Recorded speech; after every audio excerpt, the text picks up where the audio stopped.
سلام طعنا بالله ساعة 12 خوينو مع زينا جمير لهم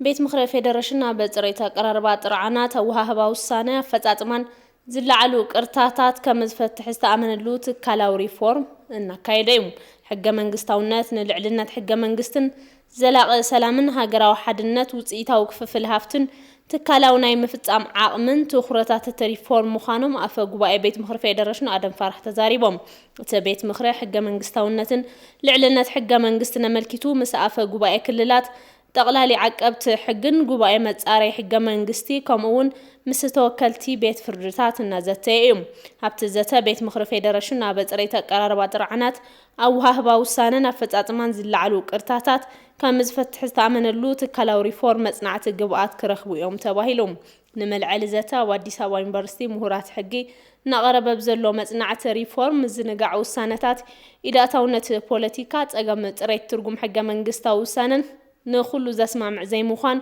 نزقربو صقم كابسر مسرتهم زي مرقاطن كمون وسانه دحر مهابو كتتل زي مغبارن حق منغست خللات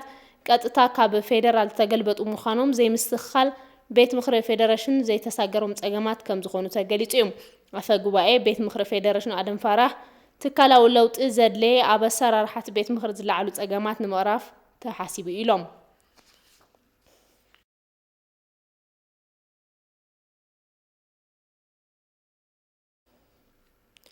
ኢትዮጵያ ህዳሰ ግድብ ብዝምልከት ዘለው ዘይምርዳኣትን ምጉታትን ዘተ ብዝምልከት ኣኼባን ክካየድ ኣብ ጉባኤ መራሕቲ ሕብረት ኣፍሪካ ሓሳብ ኣቕሪባ ቀዳማይ ሚኒስትር ዶክተር አብይ አሕመድ ንቀዳማይ ሚኒስትር ሱዳን አብደላ ሐምዶክ ኣብ ወርሒ ሚያዝያ ጽሓፍዎ ደብዳቤ ምላሽ ዝሃቡ እንትኾኑ ኢትዮጵያ እውን ንኣቦንበር ሕብረት ኣፍሪካን ፕሬዝዳንት ዲሞክራቲክ ሪፐብሊክ ኮንጎ ፊሊክስ ሺሴኬዲ ምስቲ ግድብ ዝተተሓዘ ዘለው ምጉታት ኣኼባን ክካየድ ሓሳብ ኣቕሪቦም كساب حزيب كل تقدب تخايد زتا كم زي تعوته محساب أقباب كم زي كون زحبرو قدماي منيستر أبيي نزي دماء تومز تخايدو مفرام سممعات متكلاتن هاقراو زي الشاراو جل مرمر ساينس متياشو بقوان تازخاخيرهم أب كل تقدب زقبرو للزبات حقاون تيكنيكاون عنقفاتات نخلو تعواتها يبز قبرو سممعات نمبتاح عنقفات كم زخون حبيرهم بتوسخي حبرات أفريقيا ستات شعات تقزي متقوقال سلستي أو للزبات زقات أما كوان تخونا اتزاتا علاو نقخون نزقابرو تعاري التبابع ميوم قدماي منيستر أبيي إثيوبيا هداسة قدب زملكات زقبر سلستي أو زاتتات حزوون آبا تحت حبرات أفريقيا نخاطل سونو عمنات كم زلوهم آبتلب دابا قاليتهم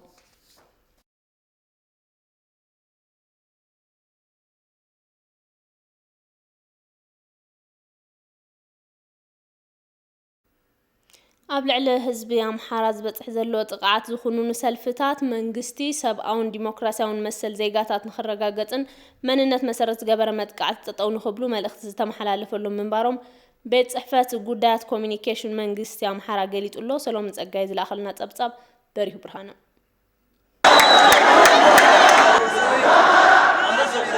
أب كل أمحارة كاب عسرت حدا ميازيا جميرو أبلع اللي تولدت أمحارة زبز حزلو متقعتات زخونون سلفتات إنا تخيدو يركبو نزوي أملكيتهم وانا دايركتر بيت صحفت قدات كوميونيكيشن منغست اتخلل أيتا قزاتشو مولنه مقلت هيبو مالو اتوم سلفتات منغستي سبعون ديمقراسيون مسالات نخاو حسن مننت مسارات زقابرو متقعتات تاتون خبلون ملختي زتم حلالة فلهم مخانمون عارد ديوميوم سلفوش بكللاتشن وانا ከተሞች እየተደረጉ ነው ያሉት ቀንድ ከተማታት ክልልና ሰልፍታትና ተካይዱ ይርከቡ ካብ ውሽጥ እዚኦም ባህር ዳር ደብረ ማርቆስ ደሴ ሃይቅ ኮምቦልቻን ወልዲያን ሰልፍታት ተካይዶም እዮም ዕላማቶም ሰልፍታት ኣብ ክልል አምሓራን መዋስንቲ ቦታታትን ህዝብ አምሓራ ኣብ ዝነበረለን ከባቢታት ጥቃዓት ይፍጸም እዩ ብፍላይ ድማ ቀረባ ኣብ ሰሜን ሸዋ ኣጣየን ከባቢኡን ዝበጽሐ መስካሕካሕ ጉዳት ኣሎ እቶም ሰልፍታት ነዚ ጥቃዓት እዚ ዝኹኑን እዮም خور زخونه هیوت سب کتف ابلون بفلایم حراب بمنت خطق عبلون سبعون ديمقراطيون مسلوك حلوي قباء زبل ملقتي نمنقستي زم حللو في يوم أبتم زتخيدو سلفتات مناسي حزموم مسوسو علامات تصاو تغبارات مفصاموم قبو خمزي كون ايتا غزاتشاو ام لخيتوميم سلف وطتو بسلاموي منقد بابزانيو تتناقق ملكتوچم ጤነኛ ናቸው በአብዛኛው ይባል እንጂ አንዳንዶቹ መልክቶች ስብናን ሚነኩ سلفتات مبزحتو بسلاماو من قد يوم تخايدهم زنور مرتاتون قبلاتيوم ገለገለ መልእኽትታት ስብእና ዝትንክፉ ሽም ሰብ ተፀዊዑ ዝፅረፈሉ ነይሮም። እዚ ጥራሕ ኣይኮነን ሎም ዘመን ዝካየድ መረፃ ሰላማውን ዲሞክራሲያውን እንትኸውን እዩ ሕብረተሰብ ዝጥቀም ዝብል እምነት ኣለና። እዚ ኮይኑ እናሃለወ ግን ኣብ ሓደ ሓደ ከባቢታት ዝተሰቐሉ ኣርማ ፓርቲታት ኣውሪድካ መቕዳድን ምቅፃልን ተራእዩ እዩ። እዚ ልክዕ ኣይኮነን ንዝኾነ ይኹን ዝጠቅም ኣይኮነን። ከምዚ ብምግባር ዝመፅእ ፍታሕ የለን። ከምዚ ብምግባር ኣምሓራ ክነድሕና ይንኽእልን። እቶም ዋና ዳይሬክተር ኣጣየን ከባቢኡን ኣመልኪቶም ኣብ ዝሃብዎ መብርሂ ነበርቲ ሸዋ ሮቢትን ከባቢኣን ናብ መንበሪኦም ይምለሱ ምህላዎምን ምርግጋእ እናተፈጠረ ከም ዝመፀን ተዛሪቦም እዮም። አንዳንድ ቦታ አጠቃላይ አጣዬ ከተማውም ጭምር የወደመበት ሁኔታ ነው ያለው። አጣዬ በሐፈሻት ከተማውን ዘዓነወሉ ሁነታት አሎ። ሕዚ ረጊዑ እዩ ናብ ሰላማዊ ኩነታት እናተመለሰ እዩ። ተኽሱውን ዝተቋረፀሉ ወድዓዊ ኩነታት እዩ ዘሎ። ነዚ ከባቢ ነዚ ንምርግጋዕ ግዝያዊ ኮሚቴ ብምጥያሽ እናሰርሐ እዩ ዘሎ። ከባቢ ሸዋሮቢት ሰብ ተመሊሱ እናኣተወ እዩ ዝርከብ። አጣዬ ግን ሰብ ክምለስ ኣይከኣለን። ምክንያቱ ንብረቱን ሃፍቱን ገዝኡን ስለ ዝዓነወ። ስለዚ ኣብ ከባቢ ደብረ ብርሃን ጊዜያዊ መፅለሊ ብምዝርጋሕ ነዞም ወገናት ዕለታዊ ረድኤትን ሕክምናን ንክረኽቡ እናሰርሐ እዩ ዝርከብ። ኣብዚ ሰሙን ሱዳን 61 ኢትዮጵያውያን ወታደራት ሒዛ ሰዲዳ ብዝብል ዝተፈነወ ወረ ካብ ሓቂ ዝረሓቐ ከም ዝኾነ ኣምባሳደር ዲና ገሊፆም። ኣቐባሊ ቃል ሚኒስተር ጉዳያት ወፃኢ ኢትዮጵያ ኣምባሳደር ዲና ሙፍቲ ኣብ ቀንዲ ሃገራዊ ጉዳያት ዘድሃበ ሰሙናዊ መግለፂ ሂቦም። ጉዳይ ውጥጥ ደቡብ ኢትዮጵያን ሱዳንን ኣመልኪቶም ኣብ ዝሃብዎ መብርሂ ኢትዮጵያ ሰላማዊ መፍትሒ ቀዳምነት ሂባ እናሰርሐት ከም ዝኾነት ገሊፆም። ኣምባሳደር ዲና መግለፂኦም ኣብዚ ሰሙን ሱዳን 61 ኢትዮጵያውያን ወታደራት ሒዛ ሰዲዳ ብዝብል ዝተፈነወ ወረ ካብ ሓቂ ዝረሓቐን ፍጹም ሓሶትን ኢሎም። ምስ ግድብ ህዳሰ ተተሓሒዙ ድማ ሱዳንን ግብፅን ዘተ ግድብ ህዳሰ ካብ ሕብረት ኣፍሪካ ንክወፅእ ዝገበርዎ ፃዕሪ ብወገን ኢትዮጵያ ተቐባልነት ዘይብሉ ከም ዝኾነ እቶም ኣምባሳደር ገንዚቦም። ምስ እዚ ተተሓሒዙ ድማ ኢትዮጵያ ናብ ቤት ምክሪ ፀጥታ ውድብ ሕቡራት መንግስታት ደብዳቤ ከም ፀሓፈት ተዛሪቦም። ኣብቲ ሰለስተ ውልዝብ ግብፅን ሱዳንን ኣብ እቲ ጉዳይ ካብ ሕብረት ኣፍሪካ ንክወፅእ ፅዕንቶ እናገበራ ስለ ዝኾና እቲ ቤት ምክሪ ካብ ተግባረን ክዕቀባ ንክገብር ኣብቲ ደብዳቤ ተሓቢሩ ኢሎም። ኢትዮጵያ ኣፍሪካዊ ፀገማት ብኣፍሪካውያን ክፍትሑ ይግባእ ዝብል ፅኑዕ ቅዋም ስለ ዘለዋ ሕብረት ኣፍሪካ ማእኸላይ ኮይኑ ንክቕፅል እናሰርሐት ከም ዝኾነ ተረጋጊፆም። ክልቲአን ሃገራት ከይዲ ትልዝብ ካብ ማዕቐፍ ሕብረት ኣፍሪካ ንክወፅእ ዝገብርኦ ፃዕሪ ብወገን ኢትዮጵያ ፍጹም ተቐባልነት ዘይብሉ ከም ዝኾነ ኣምባሳደር ዲና ኣብ መግለፂኦም ኣፍሊጦም።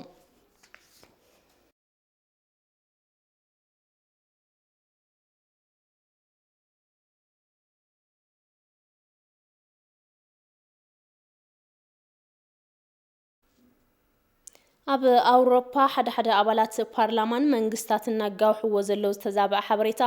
ንምክልኻል ብዲፕሎማሲን ሎቢ ኣብ መራኸብቲ ሓፋሽ ዓለም ለኸን መርበባት ሓበሬታን እናተነዝሐ ዘሎ ሓበሬታ ንምእራምን ኣብ ምእካብ ሎጂስቲክስ ዘድሃበ ግብረ ሓይሊ ኣብ መንግስት ዘነፃፅሩ ኣሉታዊ ፅዕንቶታት ብምንካይ ህዝቢ ኢትዮጵያ ዝጀመሮ ኩሎ መዳያዊ ለውጢ ንምሕጋዝ ዝዓለመ ግብረ ሓይሊ ኢትዮጵያ ኣብ ኣውሮፓ ተጣይሾም። ኣብ ዩናይትድ ኪንግደም ኣምባሳደር ኢትዮጵያ ኣብቲ እዋን ከም ዝበልዎ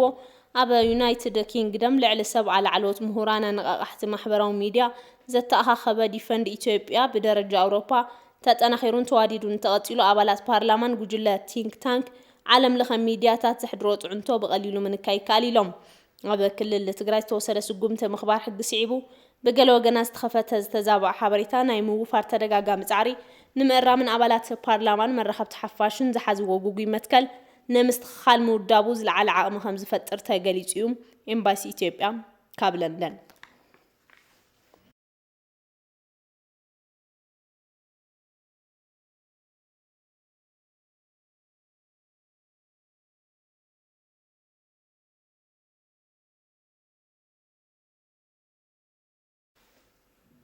ኤጀንሲ ኣቅራቢያ ፋውስ ኢትዮጵያ ጨንፈር መቐለ ብልዕሊ 134 ሚልዮን ብር ግምታዊ ዋጋ ዘለዎም ኣፋውስን ናውቲ ሕክምናን ኣብ ክልል ትግራይ ንዝርከባ ትካላት ጥዕና እናከፋፈለ ምዃኑ ፍሊጦም። መካየዲ ስራሕቲ ጨንፈር ኣይተ ኣለማዮ ገብረ ማርያም ንግልጋሎት ዜና ኢትዮጵያ ከም ዝገለጽዎ እቲ እናተከፋፈለ ዝርከብ ኣፋውስን ናውቲ ሕክምናን ኣብቲ ክልል ኣገልግሎት ናባን ዝርከባ 50 ትካላት ጥዕና እዩ።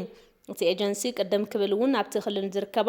ትካላት ጥዕና እናከፋፈለ ከም ዝነበረ ገሊጾም። ኣብ ቢሮ ጥዕና ግዜያዊ ምምሕዳር ክልል ትግራይ መተሓባበሪ ግልጋሎት ቀረባ ፋውስ ኣይተ ገብረ እግዚአብሔር ወልደ ጊዮርጊስ ብግዲኦም እቲ ኤጀንሲን ሚኒስተር ጥዕና ሕብረተሰብ ካብ ተቃላዕነት ሕማም ንምክልኻል እናገበርዎ ዝርከቡ ሓገዝ ኣጠናኺሮም ንኽቕፅሉ ኣገንዚቦም።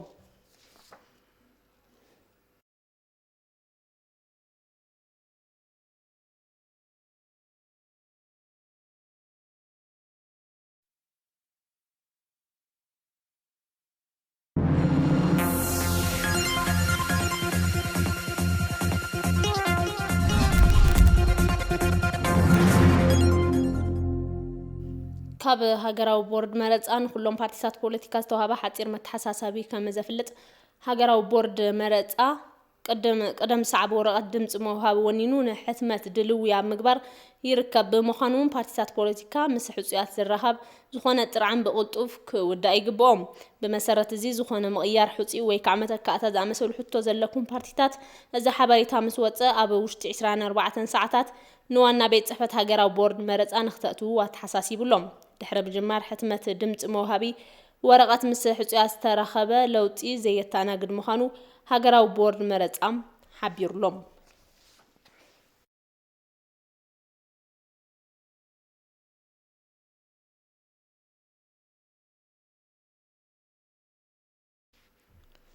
ምስ ሕገ መንግስቲ ፌደራሊዝምን ብዙሃነትን ተኣሳሲሩ ፓርቲታት ፖለቲካ ዘለዎም ቅዋምን መማረፅን ኣቕሪቦም እቶም ፓርቲታት ኢቢሲ ብዘዳለዎም መድረኽ እዮም ዝተኸራኸሩ ኮሰም ብርሃኑ ዋሊድወሎ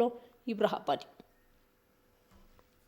ኣብ ሻድሻይ ሃገራዊ መረፃን ዝሳተፉ ፓርቲታት ካልኣይ መድረኽ ክትዕ ዘዳለወ ኢቢሲ ርእሲ ትኽትዕ ሕገ መንግስቲ ስርዓት ፌደራልን ምምሕዳር ብዙሕነትን ነይሩ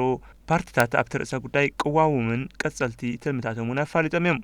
ብልጽግና ብምውካል ሓሳብ ዘቕረቡ ኣይተ ኣደም ፋራ እዚ ሃገር ምስ ዘላቶ ኩነታት ካብ ህብረ ብሔራዊ ስርዓት ፌደራል ወጻኢ ካልእ ስርዓት ንምትግባር ዘኽእል ኩነታት የለን ይብል ብልጽግና ኢሎም ፓርቲያችን የህገ መንግስቱ የይዘት ማሻሻያ አስፈላጊ ቢሆንም ፓርቲና መምሕያሽ ትሕዝቶ ሕገ መንግስቲ ኣድላይ ዋላ እንተኾነ መምሕያሽ ትሕዝቶ ጥራሕ ዘድሊ ለውጢ ኣየምፅን ኢሉ ይኣምን ስለዝኾነ ኣብ ትሕዝቶ ሕገ መንግስቲ ሃገራዊ ምርዳእ ንምፍጣር ብዘኽእል መልክዑ ዝግበር መምሕያሽ ከም ዘሎ ኮይኑ ፓርቲና ንትግበራ ሕገ መንግስቲ ወሳኒ ጉዳይ ሕገ መንግስታውነት ምርግጋጽ ማለት እውን ምትከላት ሕገ መንግስቲ ደነጋገታትን ክብርታትን ሕገ መንግስቲ ኩሉ ንኸኽብሮ ምግባር ኢሉ ይኣምን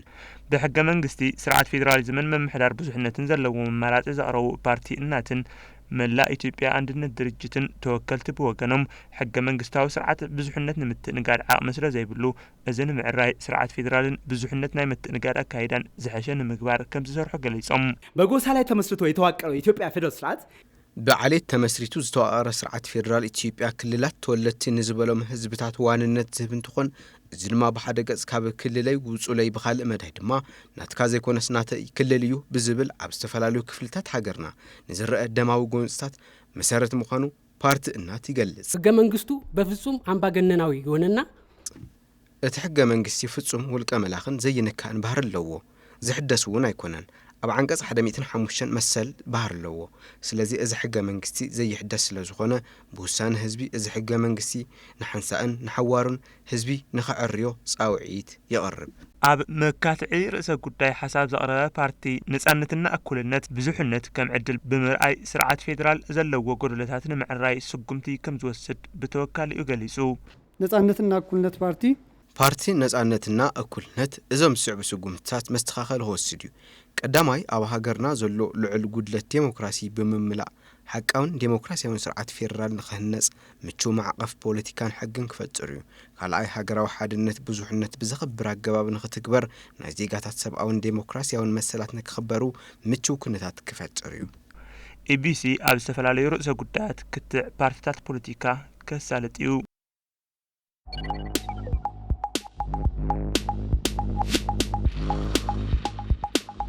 بمراصايነት ንምምዝጋብ ዘብቅዑ መዐቀነታት ኢትዮጵያዊ ዜጋ እንተኾይኑ ኣብ ዕለት ምዝገባ ዕድሚኡ 18 ዓመትን ልዕሊኡን እንተኾይኑ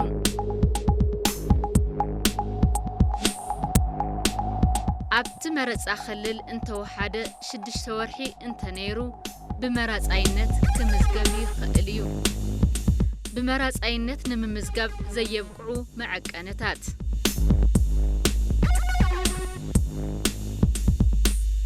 ብምኽንያት ሕማም ኣእምሮ ዓቕሚ ምውሳን ዘይብሉ ምዃኑ ስልጣን ብዘለዎ ኣካል ወይ ከዓ ብቑዕ መረዳእታ ዝቐረበሉ መሰል ምምራፁ ብሕጊ ወይ ከዓ بمسرت قبؤنت زلوا وسان بيت فردي زتقدب سب بمراصايነት أي مزقبن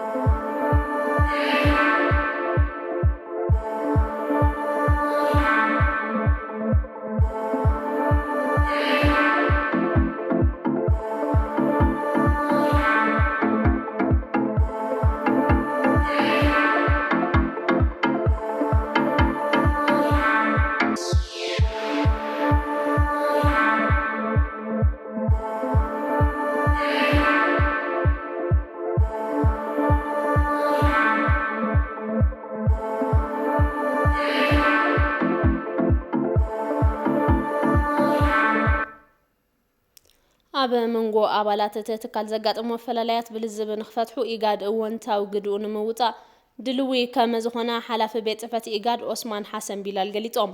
ኣብ ሱዳን በዓል ሙሉ ኣምባሳደርን ፍሉይ መልእኽተኛን ኢትዮጵያ ይተይበልጣል ኣእምሮ ምስ ሓላፊ ቤት ጽሕፈት ኢጋድ ዑስማን ሓሰን ተዛትዮም።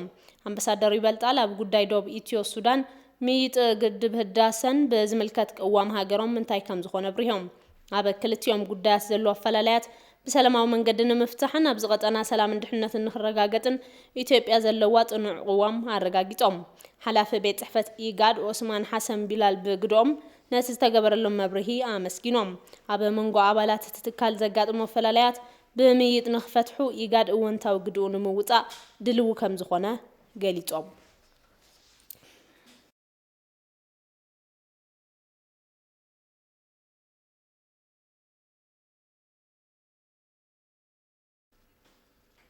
መርሃ ግብሪ እቶት ዓብይ ግድብ ህዳሰ 6 ክልላትን ሓደ ምሕዳር ከተማን ከም ዝተኻየደ ትካል መድሕን ታሪኽን ባህልን ኢትዮጵያ ተባሂሉ ዝፍለጥ ዘይመንግስታዊ ትካል ኣፍሊጦም። እቲ ትካል ምልዓል እቶት ህንፀት ዓብይ ግድብ ህዳሰ ኣብ ከተማ አዲስ አበባ ምክያድ ጀሚሮም። ዋና መካየዲ ስራሕቲ ትካል ኣይተ ደጀነ ገብረ ማርያም ከም ዝበልዎ ኣብ 32 ከተማታትን 200 ወረዳታትን ምልዓል ጉዕዞ ህዳሰ ዝብል መርሃ ግብሪ ተኻይድሎም። ብምዃኑ እውን ልዕሊ 11.8 ሚልዮን ብር ተኣኪቦም። መዛዘመት መርሃ ግብሪ ኣብ ኩለን ክፍለ ከተማታት ከም ዝካየድ ዘመላኸቱ ኣይተ ደጀነ ሕብረተሰብ ዘይግነታዊ ግቦኦም ክፍጽሙ ጸዊዖም። የህዳሴው ግድብ ማለት ከየትኛውም ፖለቲካ ጋር ማያያዝ ግድብ ህዳሰ መዝኾነ ፖለቲካዊ ውግንና ዘይተሓዝ ብሕታዊ ሃፍቲ ብሔር ብሔረሰባትን ህዝብታትን እዩ። ታሪኽን ሓድግን ብሔር ብሔረሰባትን ህዝብታትን ኢትዮጵያ እዩ። ካብቲ ዝህቦ ሓይሊ ኤሌክትሪክ ዝሳገር ትርጉም ዘለዎ ኣብ ዝኾንና ኮይና ናብ 81 ባዶ ባዶ ብምልኣኽ ቦንድ ብምዕዳግን ግንዛበ ንዘይብሎም ድማ ግንዛበ ብምፍጣርን እቲ ዝተረፈ 20 ሚእታዊ ብኒሕ ንኽዛዘምየ መልእኽተይ ዘመሓላልፍ። ሓላፊ ቤት ጽሕፈት ህዝባዊ ተሳትፎ ዓብይ ግድብ ህዳሰ ከተማ አዲስ አበባ የተመስከር ነጋሽ ብግዶም ህንጸት ግድብ ህዳሰ ካብ ዝጅምር ናብዚ ነባሪታ ከተማ ልዕሊ 3 ቢልዮን ብር ሓገዝ ከም ዝወፈ ኣዘኻኺሮም። በተለይ የመጀመሪያው ውሃ ሙሊት መያዙን የህዝባችን ብፍላይ ኣብ ቀዳማይ ዙርያ ምምላእ ማይ ስለ ዝሓዘ ምልዓል ሕብረተሰብና ዓብዩን በብብርኩ ዘሎ ኣመራርሓ ከተማና ዓብይ ግድብ ህዳሰ ብልዑል ቆላሕታ ስለ ዝሓዞ ህንጸቱ ንምዝዛም ኣብ 2013 ዓመተ ምህረት ካብ ነባራይ ከተማ 734 ሚልዮን ብር ካብ ሰራሕተኛ መንግስቲ ድማ 55 ሚልዮን ብር ተሊምና ኣብ ፍርቂ ዓመት ጥራሕ ልዕሊ 2 ቢልዮን ብር እቶት ረኺብና ኣለና። ኣብ ሕሉፋ 6 ወርሕ 2 ቢልዮን ብር ከም ዝተረኸቡን ገሊጾም። ይህ የታላቁ የኢትዮጵያ ህዳሴ ግድብ ኤሌክትሪክ ኃይል ማመንጫ ብቻ ሳይሆን ዓብይ ግድብ ህዳሴ ኢትዮጵያ መፈልፈል ሓይሊ ኤሌክትሪክ ጥራሕ እንተይኮነስ ማይ ርቦ ኣባይ ናይ ምጥቃም ናይ ዘበናት ባህግና እነግህደሉን ልዑላውነት ሃገርና እነኽብረሉን ስለ ዝኾነ ኩሉ ህዝቢ ፍልሊ ሃይማኖት ፖለቲካዊ ኣረኣያ ቋንቋን ባህልን ከይዓገቶ ንዓብይ ግድብ ህዳሰ ኢድን ጓንትን ኮይኑ ዝገበሮ ኩለ መዳያዊ ምትሕባር ሕዚ እውን ኣጠናኺርኩም ቀጽልሉ። ከም ጸብጻብ ሪፖርተርና ሰለሞን ኣበጋዝ ህንጸት ግድብ ክሳብ ዛዘም ሕብረተሰብ ዘበርክቶ ሓገዝ ዘበርትዑ ክቕጽል ከም ዝግባእ ኣይተምስክር ጸዊዖም።